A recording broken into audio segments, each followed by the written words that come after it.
Master Minds commerce చదవాలనుకునే 10th inter విద్యార్థుల తొలి ఎంపిక.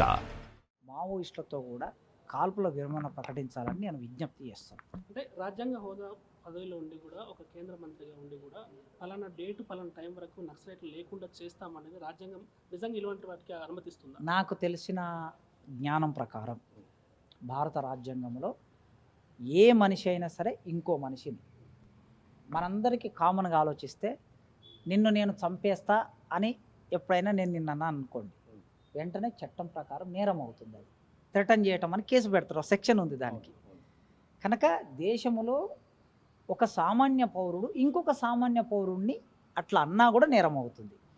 కనుక ఒక దేశ మంత్రిగా ఉండి మొత్తం భారతదేశాన్ని నడిపించవలసిన స్థానంలో ఉండి ఫలానా వాళ్ళను ఫలానా టైంలోగా మేము హతం చేస్తాం, ఫినిష్ చేస్తాం అనే ప్రయోగం అనేది సరైంది కాదు అనేది దేశంలో చాలామంది భావిస్తున్నారు, నేను కూడా కోరుకుంటున్నాను. అంటే బీజేపీ నాయకులు ఏం చెప్తున్నారంటే ఆపరేషన్ కగార్ అనేది అంటే ఆదివాసులను చంపట్లేదు, సో ఆదివాసులను డెవలప్మెంట్ కాకుండా నక్సలైట్లు ఆపుతున్నారు కాబట్టి అందుకని వారిని ఏరివేయాల్సి వస్తుంది అని కూడా వాళ్ళు చెప్తారు. అందుకోసమే సరిగ్గా సరే ప్రభుత్వం కేంద్ర ప్రభుత్వం చెప్పేదే నిజం అనుకుందాం కాసేపు. మిజోరం అనే ఒక రాష్ట్రం ఉంది. ఆ రాష్ట్రంలో మిలిటెంట్లు వాళ్ళ హక్కుల కోసం ఏదో సాయుధ పోరాటం చేస్తున్నారు. నాగాలాండ్లో ఒక మిలిటెంట్ గ్రూప్ ఉంది, వాళ్ళు కూడా ఒక 50 ఏళ్ళుగా సాయుధ పోరాటం చేస్తున్నారు. అస్సాంలో ఒక మిలిటెంట్ గ్రూప్ ఉంది, వాళ్ళు కూడా సాయుధ పోరాటం చేస్తున్నారు. ఈ సాయుధ పోరాటం చేస్తున్న ఈ అన్ని గ్రూపులు వాళ్ళు ఆ ప్రాంత అభివృద్ధికి అడ్డంకిగా ఉన్నారు గనక మేము వాళ్ళతో చర్చలు జరుపుతామని పార్లమెంట్లో చర్చలు చేసి వాళ్ళ దగ్గరికి వెళ్ళి చర్చలు జరిపారు కదా. ప్రజల అభివృద్ధికి ఆటంకంగా ఉన్నారు, సాయుధ పోరాటం చేస్తున్న వాళ్ళని చర్చలు చేశారు. అదే పద్ధతిలో ఇక్కడ ఆదివాసీ మధ్య భారతంలో ఆదివాసులు నివసిస్తున్న ప్రాంతంలో నక్సలైట్లు వాళ్ళ అభివృద్ధికి ఆటంకంగా ఉన్నారని మీరు అంటున్నారు కదా. వెళ్ళి అదే చర్చలు చేయండి, వాళ్ళతో చేసినట్లే వీళ్ళతో కూడా చర్చలు చేసి వాళ్ళను అడగండి. మీరు ఇప్పుడు మాట్లాడుతున్నారు బయట చాలామంది నక్సలైట్ మావోయిస్టులు ప్రజాస్వామ్యబద్ధంగా బయటికి రావాలి, మావోయిస్టులు ఎన్నికల్లో పాల్గొనాలి, మావోయిస్టులు రాజ్యాంగబద్ధంగా ఉండాలి, మావోయిస్టులు హింసను వీడి అహింసగా ఉండాలని కోరుకుంటారు. ఈ 4 విషయాలు మీరు వాళ్ళని పిలిచి మాట్లాడండి.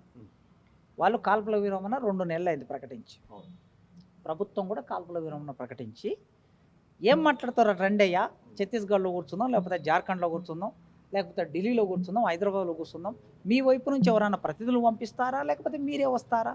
మీరే రండి, ఆయుధాలు పక్కన పెట్టి మీరు రండి, మీతో మాట్లాడతామని హోమ్ మినిస్టర్ గారు ఒక మాట మాట్లాడి చర్చలు చేయొచ్చు కదా. మన దగ్గర ఒక చరిత్ర కూడా ఉంది. 2004లో రాజశేఖర రెడ్డి గారు ఇక్కడ ముఖ్యమంత్రిగా ఉన్నప్పుడు ఆనాటి పీపుల్స్ పవర్ పార్టీని చర్చలకు పిలిచాడు. వాళ్ళు జనశక్తి పార్టీ నుంచి ఒక 2, పీపుల్స్ పవర్ పార్టీ నుంచి ఒక 3, 5 మంది చర్చలకు వచ్చారు. చర్చలకు వచ్చి హైదరాబాద్లో హోమ్ మినిస్టరు, ఐఏఎస్ ఆఫీసర్లు, హోంశాఖ కార్యదర్శులు కూర్చొని చర్చలు చేశారు. అట్లా మీరు కూడా చర్చలు చేయండి. అవి చర్చలు సఫలమవుతావా విఫలమవుతా తర్వాత సంగతి.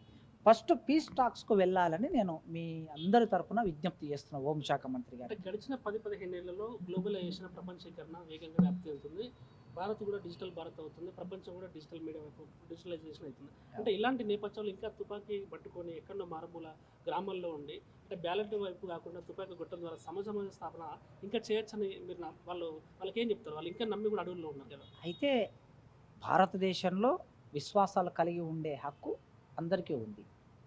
ఒకరు పార్లమెంటు ద్వారా సమాజం మారుతుంది అనుకుంటారు, ఒకరు బీఎస్పీ ద్వారా సమాజం మారుతుంది అనుకుంటారు, ఒకరు కాంగ్రెస్ ద్వారా అనుకుంటారు, ఒకరు బీజేపీ ద్వారా అనుకుంటారు. అవి విశ్వాసాలు, నమ్మకాలు.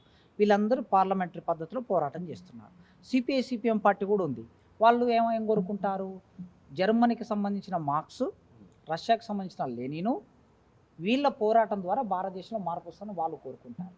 మరి వాళ్ళు మన భారతీయులు కాదు, మార్క్స్ లెనిన్ మన భారతీయులు కాదు. అయినా ప్రపంచంలో మార్పు కోసం ఎవరు కోరుకుంటే ఆ సిద్ధాంతాన్ని నమ్ముతున్నారు. ఇది వీళ్ళ విశ్వాసం. అట్లే మావోయిస్టులు ఒక విశ్వాసం కలిగి ఉన్నారు. మార్క్స్ లెనిన్తో పాటు మావో మన పక్కన చైనాలో మావో అక్కడ సాయుధ పోరాటం చేసి విప్లవాన్ని తీసుకొచ్చారు. ఆ విధంగానే భారతదేశంలో సాయుధ పోరాటం చేస్తే విప్లవం వస్తుందని ఒక విశ్వాసం నమ్ముతున్నారు. ఆ నమ్మటం అనేది అది రుజువు అవుతుందా కాదా అనేది కాలమే నిర్ణయిస్తుంది కొన్నాళ్ళకి. అయితే ఆ నమ్మకం ఉన్న వాళ్ళతో రేపు మీరు అన్నట్లు డిజిటల్ ఇండియాలో ఏఐ వచ్చిన ఈ రోజుల్లో విప్లవం సాధ్యమా అవసరమా అని అంటే భారతదేశంలో ఇంకా 80 కోట్ల మందికి కేంద్ర ప్రభుత్వమే నిత్యావసర వస్తువులను సప్లై చేస్తుంది. అంటే 80 కోట్ల మంది పేదలు ఉన్నారని అర్థం. 30 కోట్ల మంది ఒక పూట కూడా ఆహారం తినని ప్రజలు ఉన్నారు. మరి ఏఐ వచ్చినప్పుడు ఈ ప్రజలు ఆకలితో ఉన్నారు. కోట్ల మంది నిరుద్యోగులు ఉన్నారు. అంటరానితనం ఉన్నది, అణచివేత ఉన్నది, లంచగొండితనం ఉన్నది, ఆకలితో చస్తూ ఉన్నారు. ఏఐ వచ్చినా, డిజిటల్ వచ్చినా, ఇంకేం వచ్చినా, కంప్యూటర్ వచ్చినా, కంప్యూటర్లు అయితే తినలేం కదా, చిట్ట చివరికి అన్నమే తినాలి. కనుక పండించే రైతు ఢిల్లీకి అతి కొద్ది దూరంలో సంవత్సర కాలం ధర్నా చేశారు. మనం అందరం చూసాం. చలిలో వర్షం వచ్చినా, చలి పెట్టినా, ఎండలు కాసినా కూడా అక్కడే ధర్నా చేశారు. ఏమని ధర్నా చేశారు వాళ్ళు? మాకు మద్దతు ధర ఇవ్వమని ధర్నా చేశారు. కనుక మరి రైతులు కొట్లాడుతున్నారు, ఆదివాసులు కొట్లాడుతున్నారు, కార్మికులు కొట్లాడుతున్నారు. అన్ని సమాజంలో ఎంత టెక్నాలజీ పెరిగినా సమస్యలు ఉన్నాయి. కనుక మొన్న మావోయిస్టులు ఒక లేఖ విడుదల చేశారు. ఆ లేఖలో ఒక వాక్యం ఉంది చివరికి.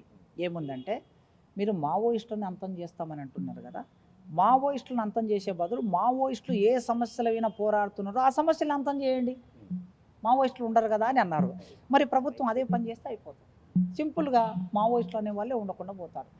1967లో నక్సల్బరీ మొదలైంది పోరాటం, నక్సలైట్ పోరాటం అక్కడ నుంచి మొదలైంది. అంటే ఇప్పటికి 50 ఏళ్ళు అవుతుంది. 50 ఏళ్ళ సంధి కూడా పోరాటం ఉందంటే వాళ్ళు ఏ సమస్య మీద మొదలయ్యారో ఆ సమస్యలు ఇంకా కొనసాగుతున్నాయనే కదా అర్థం. కనుక సమస్యలు పరిష్కరించమని మనం అందరం కోరుకున్నాం. Thank you.